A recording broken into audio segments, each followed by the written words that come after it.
Shalom, salam damai. Kita lanjutkan dengan Kisah Para Rasul bab 20 dengan judul perikop perpisahan Paulus dengan para penatua di Efesus bagian kedua. Lanjutan dari perikop yang sama sebelumnya. Aku tahu bahwa sesudah aku pergi, serigala-serigala yang ganas akan masuk ke tengah-tengah kamu dan tidak akan menyayangkan kawanan itu. Bahkan dari antara kamu sendiri akan muncul beberapa orang yang dengan ajaran palsu mereka berusaha menarik murid-murid dari jalan yang benar dan supaya mengikut mereka.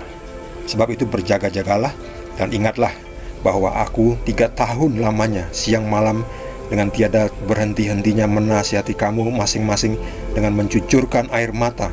Dan sekarang aku menyerahkan kamu kepada Tuhan dan kepada firman kasih karunia-Nya yang berkuasa membangun kamu dan menganugerahkan kepada kamu bagian yang ditentukan bagi semua orang yang telah dikuduskannya. Perak atau emas atau pakaian tidak pernah aku ingini dari siapapun juga. Kamu sendiri tahu bahwa dengan tanganku sendiri aku telah bekerja untuk memenuhi keperluanku dan keperluan kawan-kawan seperjalananku. Dalam segala sesuatu telah kuberikan contoh kepada kamu bahwa dengan bekerja demikian kita harus membantu orang-orang yang lemah dan harus mengingat perkataan Tuhan Yesus. Sebab ia sendiri telah mengatakan, adalah lebih berbahagia memberi daripada menerima. Sesudah mengucapkan kata-kata itu, Paulus berlutut dan berdoa bersama-sama dengan mereka semua. Maka menangislah mereka semua terseduh-seduh, dan sambil memeluk Paulus, mereka berulang-ulang mencium dia. Mereka sangat berduka cita, terlebih-lebih karena ia katakan bahwa mereka tidak akan melihat mukanya lagi. Lalu mereka mengantarkan dia ke kapal. Demikianlah sabda Tuhan.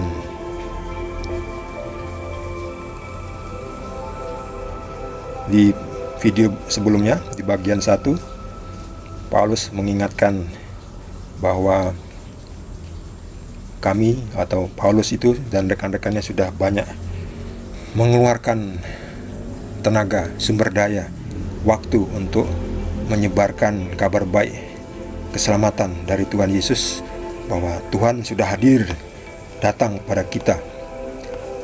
Paulus sudah banyak sekali berkorban, bahkan dipukuli, dianiaya. Dan Paulus di perikop ini mengingatkan bahwa sesudah aku pergi, serigala-serigala yang ganas akan masuk ke tengah-tengah kamu. Lihat ini. Maksudnya apa? Maksudnya mereka akan datang dengan ajaran palsu dan berusaha menarik murid-murid dari jalan yang benar supaya mengikuti mereka yang palsu itu. Nah itu, dari dulu itu.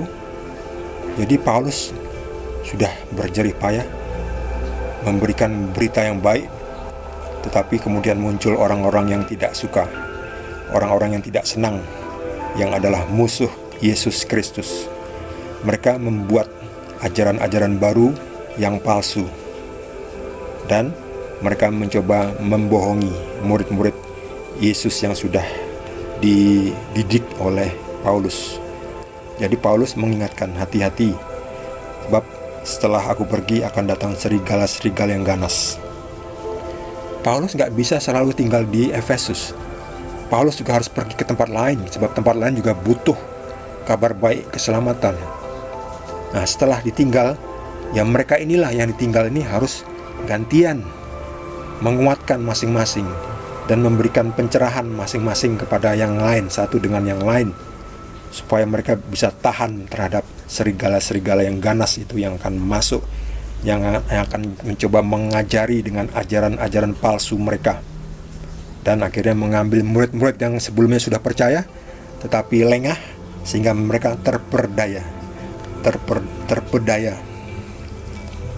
dan meninggalkan Yesus, mengikuti itu ajaran-ajaran palsu. Sebab Paulus juga punya banyak musuh ya, yang dari Yahudi yang menolak Tuhan Yesus. Tentulah mereka akan merekayasa ajaran-ajaran palsu. Ketahuan kok. Ketahuan dari hasilnya, ketahuan dari buah-buahnya. Jadi sebagai orang yang sudah diberikan penjelasan, sekarang gantian. Mereka harus kembali menjelaskan meneruskan apa yang sudah diajarkan oleh Paulus. Jangan maunya dia loloh terus. Harus setelah diloloh atau diberi makan, harus gantian kita memberikan penjelasan, menguatkan orang lain lagi. Jadi estafet, memberi penguatan, memberi ajaran yang baik. Sebab kita berkompetisi dengan ajaran-ajaran palsu yang sampai sekarang inilah masih juga banyak ya, ajaran-ajaran yang palsu. Nah, ketahuan dari nanti hasilnya, dari buah-buahnya itu, terorisme, kehancuran, penipuan. Itu dia ajaran-ajaran palsu itu menghasilkan itu semua. Kebencian, yang tidak mau bersahabat, itu ajaran-ajaran palsu semua itu. Perak atau emas atau pakaian tidak pernah aku ingini dari siapapun juga. Paulus itu mandiri, tidak mau membebani jemaatnya. Paulus bekerja apa dia? Dia itu bekerja membuat tenda atau kemah, kemudian dijual, lalu dapat uang untuk membiayai kehidupan. Kalau sekarang kan para pengajar itu kan dibiayai oleh umatnya. Ya nggak salah juga, karena setiap pekerja patut mendapat upahnya. Paulus juga bisa mendapatkan bantuan, tetapi Paulus tidak mau mengandalkan itu saja. Paulus juga harus mandiri, sebab Paulus bergerak dari satu tempat ke tempat lain. Ya, kalau nanti harus mengandalkan umat-umat yang dikunjunginya, kemungkinan nanti akan terbebani. Jadi Paulus juga harus bawa bekal, menyiapkan bekal supaya nanti ketika ada di perjalanan Paulus tidak jadi kekurangan makan dan sebagainya. Paulus juga harus mengelola keuangannya dengan baik, transparan, akuntabel. Jadi harus ada transparansi, harus membuat laporan keuangan juga supaya kelihatan ya kalau ada penyelewengan.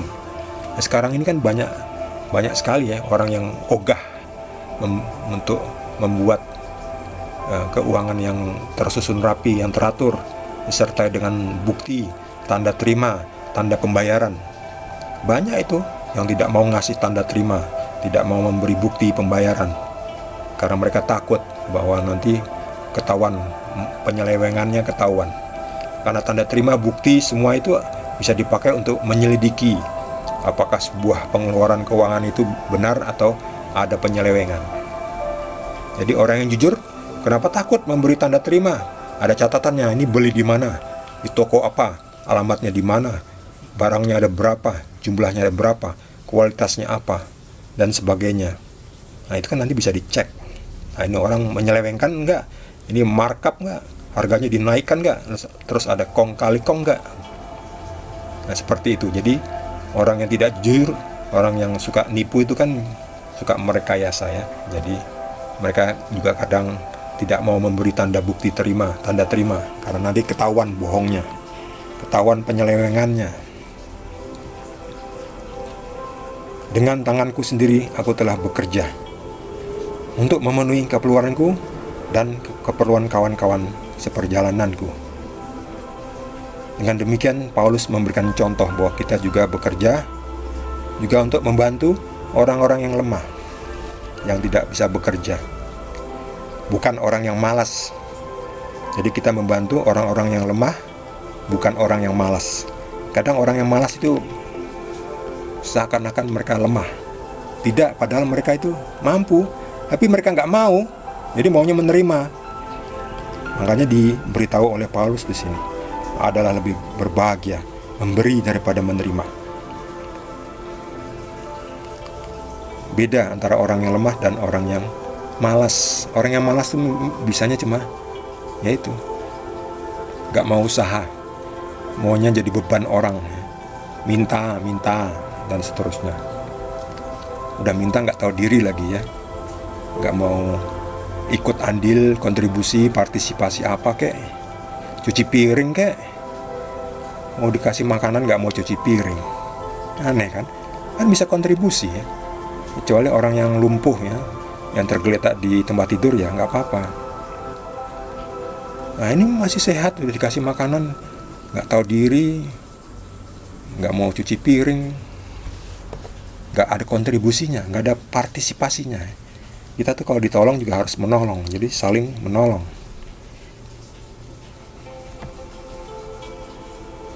Sesudah itu Paulus siap-siap pergi mau ke Yerusalem. Mereka lalu berpisah dan mereka sangat sedih sampai nangis karena Paulus mengatakan bahwa mereka tidak akan melihat mukanya lagi. Artinya inilah pertemuan terakhir, ya pastilah sangat sedih sekali, sangat kehilangan sekali, kehilangan figur tokoh guru yang benar, guru yang suci, yang baik, yang jujur. Karena kita juga punya guru-guru lain yang tidak benar, yang ngawur, yang banyak dosa. Nah ini mereka kehilangan guru yang benar, yang baik, yang memberikan teladan yang baik, yang tidak asal ngomong. Pastilah sangat sedih kehilangan figur Paulus yang adalah guru yang baik, yang mengingatkan mereka akan nanti serangan serigala. Pasti mereka sangat sedih. Lalu mereka mengantar dia ke kapal dan Paulus akan siap berlayar dari Efesus, nanti pergi ke ini dulu ya, ke Siprus. Siprus mana ini? Siprus. Dari Efesus ke Siprus lalu ke Yerusalem, ke Kaisarea ya. Kaisarea. Ceritanya masih panjang. Nanti Paulus akan ke Roma, Italia. Jadi pastikan Anda subscribe dan juga di like. Kita akan lanjutkan dengan perikop berikutnya di video berikutnya. Terima kasih. Tuhan Yesus berkati kita semua.